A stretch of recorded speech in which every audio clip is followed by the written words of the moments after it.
Okay, so let's dive straight into Karen Howe's book, Empire of AI.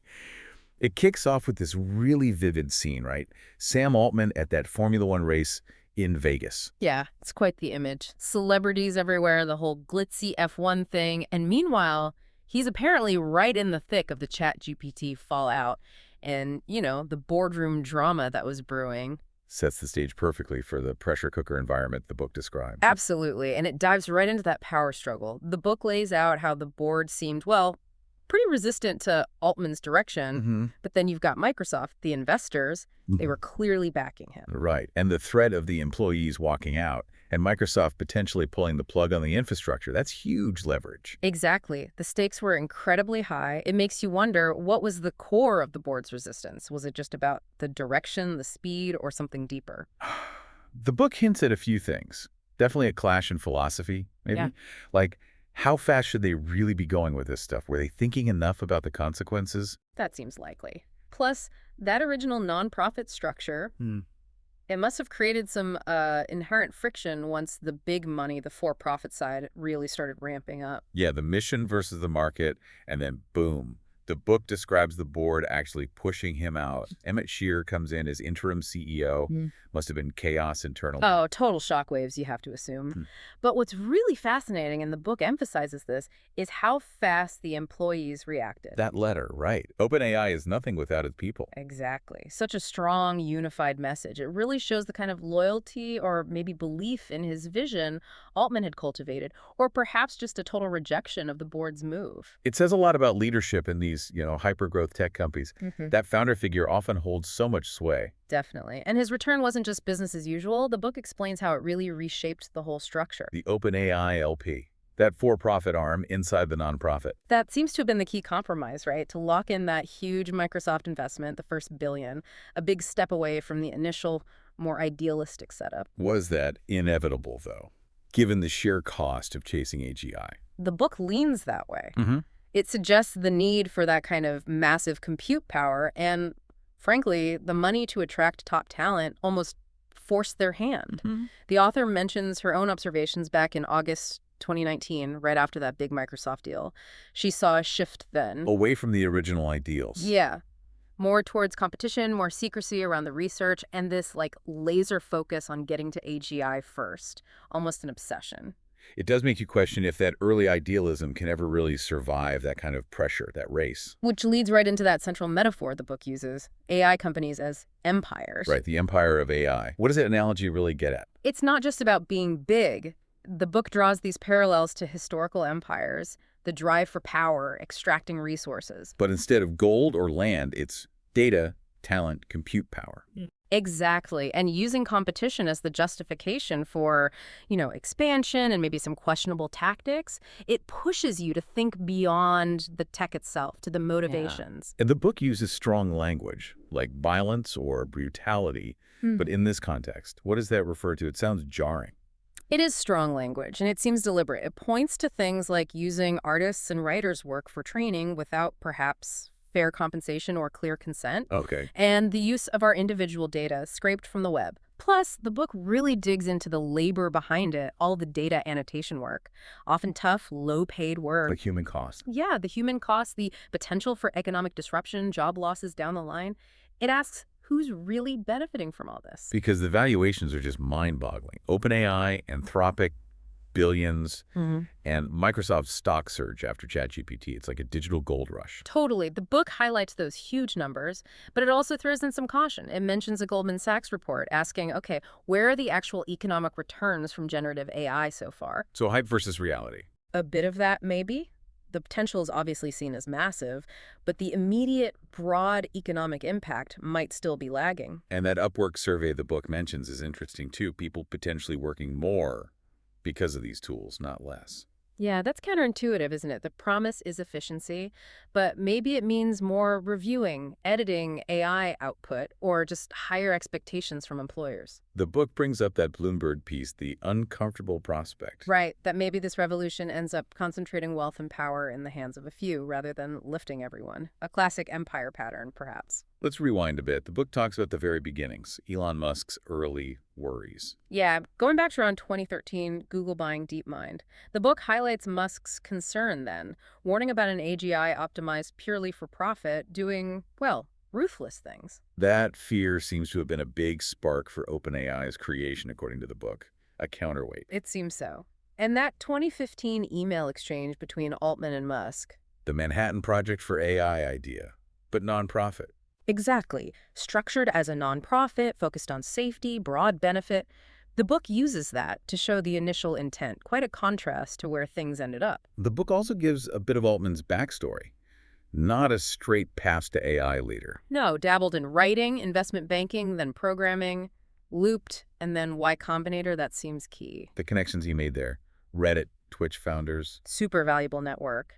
And that Y Combinator ethos the book mentions, hacking systems. Sounds like it encourages disruption, rapid growth, maybe pushing boundaries. That's the implication. A mindset geared towards challenging norms, scaling fast. The book even touches on the personal side, mentioning a strained relationship with his sister as he got deeper into Silicon Valley. There's that anecdote from Greg Brockman the book shares about the NASA janitor. Oh yeah, the helping put a man on the moon story. It really captures that early, idealistic, all-hands-on-deck feeling at OpenAI, shared mission. But the book charts the shift away from that, towards more commercial goals. Definitely. And this tension grows between the, existential safety focus, preventing Skynet, and the awareness of more immediate, real-world harms. Like biased algorithms in the justice system, that kind of thing. Exactly. Stuff that was already happening. So which problem do you prioritize? And the book brings up that core contradiction again. Aiming for massive financial returns, bigger than Google even, while claiming not to unduly concentrate power. How do you square that circle? Tricky. The book positions Altman as seeing Microsoft as the essential partner, capital, compute, but also shared values. That's what Altman cited, according to the book. The capital and compute were undeniable needs, the values alignment. Well, history has context there. But Ilya Sutskver's mantra, as the book puts it, was just relentless. Scale, scale, scale. That was the driving force on the technical side. Seems so. Just make the models bigger, more complex, even if his initial explanations weren't always the most polished. And Sutskver's admission about ditching transparency, that feels like a major shift. The book quotes him pretty directly on that, saying they were basically wrong before. The reasoning. Future AGI would be too potent to share openly, too dangerous. Plus the commercial reality, right? Protecting their investment. Yeah, he acknowledged that too. Protecting the IP, the tech behind GPT-4. The book also mentions some of his later, maybe more speculative ideas, like that wildly effective AI therapy. Adds another layer. It reminds us they held back GPT-2 initially, remember? Over disinformation fears. Right, that was an early sign of caution, a move away from total academic openness. But even then, the drive to push forward was intense. And that tension caused issues internally. Access to compute, who knew what. The book describes friction there, yeah. Not everyone had the same resources or visibility, and the leadership using the China threat narrative sometimes rubbed non-American staff the wrong way, apparently, framing it as a U.S. must-win race. Then came the big push for commercialization, the GPT-3 API, splitting into research and applied divisions. Mira Murati leading applied, yeah. That API was key to making it a product others could build on. The book mentions they prioritized bigger companies, trusted ones, for early access, even an internal VIP queue. Shows where the focus was shifting. And this was faster than Google, right? They were more cautious with LaMDA. Much more cautious, yeah. Google seemed worried about ethical issues, reputational risk, maybe remembering Microsoft's Tay chatbot disaster. But OpenAI's speed had consequences. The book details some really disturbing stuff generated via the API. Absolutely. It doesn't gloss over that. The generation of CSAM, those creepy AI girlfriend apps, the whole AI dungeon controversy. Serious problems. Really serious. And it apparently sparked huge debates inside OpenAI about their responsibility. How much control did they have, or should they have, over how the API was used? Let's talk about the data and labor. The book moves into code generation codex, GitHub Copilot. Right, training on code. The partnership with GitHub for Copilot was huge, but the book notes the ethical flags raised, even internally at Microsoft, using public open source code for a commercial product. Without clear consent or compensation for the original creators. Exactly. Some apparently pushed for profit sharing or something more equitable, but the drive was just to launch and dominate the market. And then there's the data annotation side. The book really focuses on firms like Sama, in Kenya. This is such a critical piece the book brings out, that hidden human labor. Sama started with a social mission, then became for-profit, providing these crucial annotation services. Labeling data, filtering content. Yeah, and the book describes how psychologically damaging that content moderation work could be. Low pay, potential exploitation. It uses Moffat Okini's story as a powerful example. And connects it back to that empire theme, relying on cheap labor from elsewhere. It draws that parallel explicitly, history repeating itself in a way. The book also shares stories from Colombia, Venezuela. Oscarina Fuentes Anaya's story. Yeah, showing the precariousness, the intense competition for these gigs. Scale AI recruiting heavily in Venezuela during the crisis.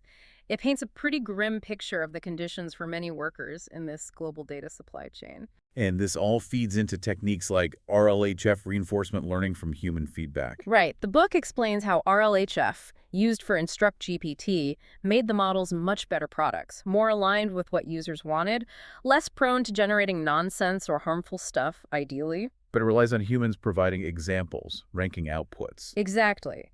Humans writing prompts, writing example answers, judging the AI's responses. The book tells stories of people like Winnie and Millicent in Kenya doing this work, often invisible labor shaping the AI's personality, you could say. The book makes this stark contrast.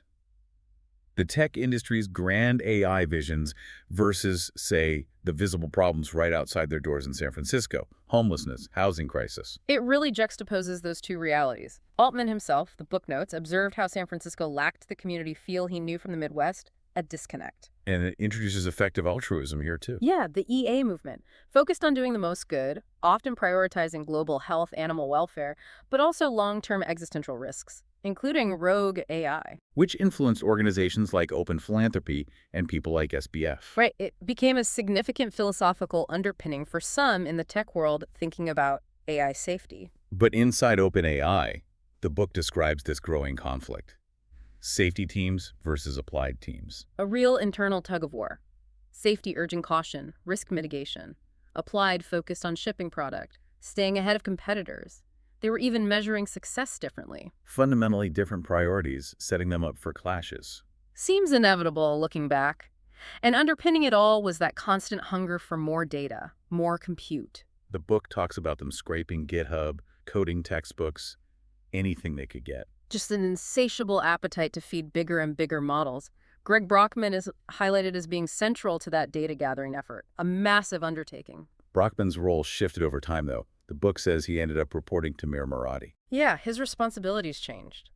And GPT-4 initially, it wasn't an instant hit internally, apparently not. The book quotes someone saying it was quite poor at first, but Brockman kept pushing, using RLHF, refining it. And it got much better. Multimodal, better coding. The MyJoke website demo. That demo really showed off its capabilities. Even Bill Gates, initially skeptical according to the book, was impressed after testing it against tough benchmarks like an AP bio exam. That success led to the super assistant concept. And Microsoft went all in with Copilot. Totally. GPT-4's power convinced Microsoft this was the future. Integrating Copilots across Office, bing, a huge strategic bet to challenge Google. But the trust and safety issues didn't just disappear. No, the book emphasizes it's a constant battle, hiring experts, trying to anticipate unknown unknowns, as well as the known problems of AI abuse. It's an ongoing challenge. The book briefly touches on the sentience thing again, Blake Lemoine at Google. Yeah, that whole episode. But more relevant, perhaps, is Brockman's anecdote about AGI solving medical mysteries. The Anna story. He kept retelling, right, about diagnosing rare conditions like Ehlers-Danlos. Yeah, it became his go-to example of the incredible potential upside of AGI, the world-changing benefits they were aiming for. Meanwhile, the company itself was experiencing growing pains. ChatGPT's success was almost too much. Server crashes, yeah. Paradoxically, a sign of success, but also strain. And the hiring just exploded. The book says they blew past their own caps. Which impacts culture, right? Hugely. Concerns about lower hiring standards, more people getting fired, getting disappeared, as the book puts it.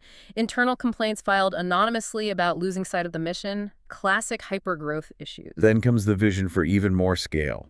These mega campuses. Project Stargate. $100 billion estimate for Stargate. Just staggering numbers. Microsoft's Mercury, too. The book connects this right back to empires needing more land, more resources. And the energy consumption. Off the charts, dwarfing existing data centers. Huge implications for power grids, potentially pushing towards more fossil fuels or nuclear. Serious environmental questions. The book gives that example in Chile. Google's data center in Colacura. Yeah, facing local resistance over water scarcity. Activists like Alexandra Arancibia from Mosacat arguing it's exploiting local resources. That really grounds the global ambition in local impact. Did the community propose alternatives? Students did, yeah. Ideas for more sustainable, integrated designs, showing there are other ways to think about this infrastructure. Meanwhile, back in the U.S., Altman's testifying before Congress. The regulation conversation heats up. Right. AI companies start engaging more directly with lawmakers, lobbying. The book mentions the frontier AI models, white paper influencing policy, focusing on potential dangers. And the lawsuits start piling up. Copyright infringement. The New York Times suit, yeah. Artists, authors, OpenAI and Microsoft facing legal challenges on multiple fronts. OpenAI's initial response, the book notes, was quite forceful. Internally, the book describes this boomer-doomer split. Yeah, the optimists versus the pessimists on AI's impact. Boomers focused on the benefits, doomers on the existential risks. And iterative deployment was OpenAI's way of navigating that. Release early, release often. That was their rationale. Get it out there, learn from real-world use, adapt. Rather than waiting for perfection or complete safety, which might never come. And the super alignment team? Sutskver and like, leading that. Dedicated to figuring out how to control future superintelligence, they committed 20% of OpenAI's compute to it, which is significant. But the analogies they used showed the divide. Apollo versus Manhattan Project. Exactly. Optimistic exploration versus world-altering weapon development. Very different framings of the same goal. The book then really digs into the board dynamics leading up to the ouster.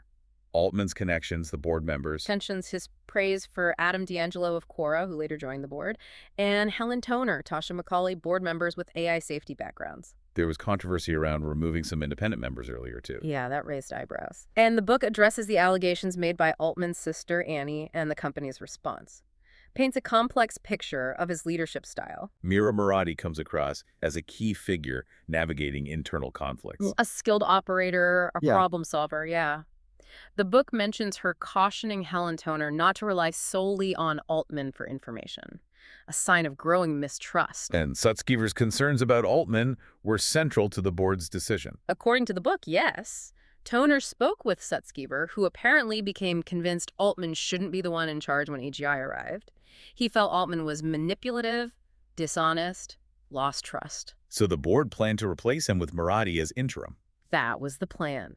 But Altman apparently got wind of it, tried to preemptively raise issues about Toner's research paper. The book details alleged lies and manipulations right before the firing. It lays out a sequence of events suggesting Altman wasn't being candid with the board. Murati's role during the ouster itself seems complex, trying to manage the fallout. And then the employee revolt happened so fast, that letter demanding Altman back. Incredible pressure on the remaining board members, and Sutskver himself eventually signed it, reversing his position. A dramatic turnaround. Completely. Which led to Altman's return, but the story doesn't end there. No, the book covers the aftermath, too. Yeah. GPT-4 Son launch. The criticism about its voice being too flirtatious. The Sky voice controversy, yeah. The Scarlett Johansson comparison. More scrutiny, more questions. Plus regulators getting involved, SEC investigations, more lawsuits. Copyright, whistleblower complaints, Musk's own lawsuit. The pressure kept mounting. And then key departures. Ilya Sutskver. Despite efforts to keep him, yeah. He left. And Jan Leik, his co-lead on superalignment, left very publicly. Criticizing leadership, saying safety was taking a backseat to shiny products. That was a huge blow. Leik's statement really resonated. It seemed to confirm the fears of the Doomer faction. The book talks about an Omni Crisis, the clawback fiasco, suggesting a wider reckoning. Yeah, these internal issues becoming public, forcing a reevaluation of Altman's leadership, even after his return. Public pressure mounting, whistleblower campaigns emerging. And competition is heating up too, right? Definitely. XAI, Anthropic ramping up, Sutskver starting his own new venture. OpenAI isn't the only game in town anymore. Maybe just scaling isn't enough. Maybe new ideas are needed. The book does offer alternative visions near the end. It does. It highlights Teheku's Maori-led AI project in New Zealand. Focus on data sovereignty, consent, reciprocity. A very different model. The quote about data being the last frontier of colonization. Powerful. Really powerful. And it mentions the grassroots organizing by content moderators in Africa, unions, tech worker communities pushing back. So wrapping this up, the book paints this picture of incredible speed, power consolidation, ethical minefields, empires rising. It's a really compelling narrative of how we got here. The ambition, the chaos, the human cost, the internal battles. Empire of AI gives you a detailed look under the hood. So thinking about that empire analogy, Yeah. what's the big takeaway for you, for the listener? If these are empires being built on data and algorithms, what responsibility do we all have? That's the crucial question, isn't it? The book leaves you thinking, how do we as individuals, as policymakers, even the companies themselves, steer this thing? How do we ensure AI actually benefits humanity broadly, equitably, and doesn't just repeat those old patterns of exploitation and concentrated power that empires historically represent? It's something we all need to grapple with.